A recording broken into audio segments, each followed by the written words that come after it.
Hello friends, ഇന്ന് ഞാൻ ഏത്തപ്പഴം ഉപയോഗിച്ചിട്ട് അരിപ്പൊടി ഉപയോഗിച്ചിട്ട് ഒരു അട ഉണ്ടാക്കുകയാണ്. ഇതിന് വേണ്ടിയിട്ട് ഒരു അരക്കപ്പ് അരിപ്പൊടി നല്ലോണം വറുത്തതാണിത്. ഒരു നുള്ളുപ്പ് വേണം. കുറച്ച് നാളികേരം നെയ്യിൽ വറുത്തതാണ്. പിന്നെ ഏത്തപ്പഴം നന്നായി പുഴുങ്ങിയെടുത്തിട്ട് അതിൻ്റെ കറുത്ത നാരൊക്കെ കളഞ്ഞ് നന്നായി ശർക്കര ചേർത്ത് വരട്ടിയതാണ്. ഏത്തപ്പഴം വരട്ടുന്നതിൻ്റെ ലിങ്ക് ഈ വീഡിയോൻ്റെ മുകളിലും ഡിസ്ക്രിപ്ഷൻ ബോക്സിലും ഇടാം. പിന്നെ ഏലക്കാപ്പൊടിയാണ്. എളുപ്പത്തിൽ ഉണ്ടാക്കാം. കുറച്ചേ ഞാൻ ഉണ്ടാക്കണുള്ളൂ. അപ്പോൾ ആദ്യം ഈ അരിപ്പൊടിയിൽ ഈ പഴം വരട്ടിയത് ചേർത്ത് മിക്സ് ചെയ്യാം. ഇതിൽ ഒരുവിധം നല്ലപോലെ മധുരം ചേർത്തിട്ടാണ് വരട്ടിയെടുത്തേക്കണത്. അപ്പോൾ മധുരം പോരാൻ തോന്നണവർക്ക് കുറച്ച് ശർക്കര പാനി ഉണ്ടാക്കിയിട്ട് പാവ് ഉണ്ടാക്കിയിട്ട് ഇതിലൊഴിക്കാം. പിന്നെ ഒരു നുള്ള് ഏലക്കാപ്പൊടി ഇട്ടിട്ടുണ്ട്. ഒരു നുള്ള് ഉപ്പ് ചേർക്കുന്നുണ്ട്. പിന്നെ ഈ നാളികേരം ചേർക്കണം. ഇത് ചേർത്തിട്ട് നമുക്ക് കൈ കൊണ്ട് ഇത് നന്നായിട്ട് കുഴച്ചെടുക്കാം. ലേശം വെള്ളം ചേർക്കാം.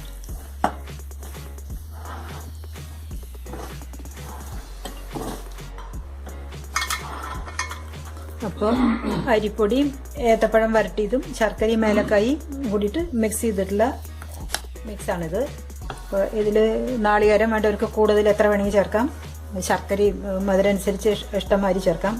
പക്ഷേ ഞാൻ ഇത് കുറച്ചേ ഉണ്ടാക്കുന്നുള്ളൂ. ഇത് രണ്ടും മധുരം നാളികേരം എല്ലാം കുറച്ചിട്ടേ ഉണ്ടാക്കും. എന്നിട്ട് ഇങ്ങനെ കുഴച്ചിട്ടുള്ള സാധനം ഈ ഇഡ്ഡലി തട്ടിൻ്റെ ഈ പാത്രത്തിലേക്ക്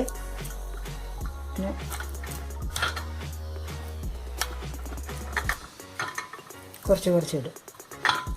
അപ്പോൾ ഈ പഴം കൊണ്ടുള്ള ഈ മിക്സ് ഞാൻ ഇതിൽ വെച്ചിട്ടുണ്ട്. അപ്പോൾ ഈ ഇഡ്ഡലി തട്ടിൻ്റെ അടിയിൽ ആദ്യം കുറച്ച് എണ്ണ പുരട്ടിയിട്ട് വേണം ഇതെല്ലാം വയ്ക്കാൻ. 2 തട്ടുണ്ടാക്കിയിട്ട് നമുക്ക് കുക്കറിൽ വെച്ചിട്ട് വേവിച്ചെടുക്കാം. പ്രഷർ കുക്കർ അടുപ്പത്ത് വെച്ചിട്ട് നമുക്ക് 1 കപ്പ് വെള്ളം ഒഴിച്ചിട്ട് അത് തിളപ്പിക്കാം.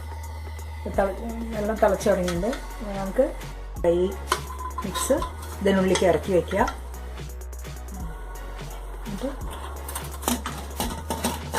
അടച്ചിട്ട്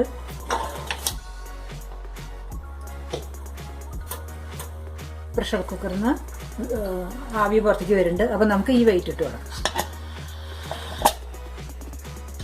ഒരു 5 വിസിൽ വരെ ഇത് കുക്ക് ചെയ്യും. 5 വിസിൽ വന്നിട്ട് നമുക്ക് കുക്കർ തുറന്നു.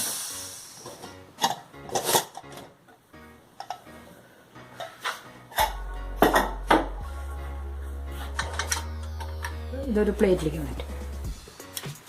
അപ്പോൾ നമ്മുടെ പഴം അരിപ്പൊടിയും ഉപയോഗിച്ചിട്ടുള്ള ഈ അട റെഡി ആയിട്ടുണ്ട്. നല്ല ടേസ്റ്റാണ്, ഈസിയാണ് ഉണ്ടാക്കാൻ, സ്റ്റീം ചെയ്തേക്കാൻ. അപ്പോൾ നല്ല ഹെൽത്തിയാണ്. കഴിക്കാനൊക്കെ കുട്ടികൾക്കൊക്കെ ഉണ്ടാക്കി കൊടുക്കണം. ഇതുകൊണ്ട് നമുക്ക് ചക്ക വരട്ടിയതുകൊണ്ട് ഇതുപോലെ ഉണ്ടാക്കാൻ പറ്റും.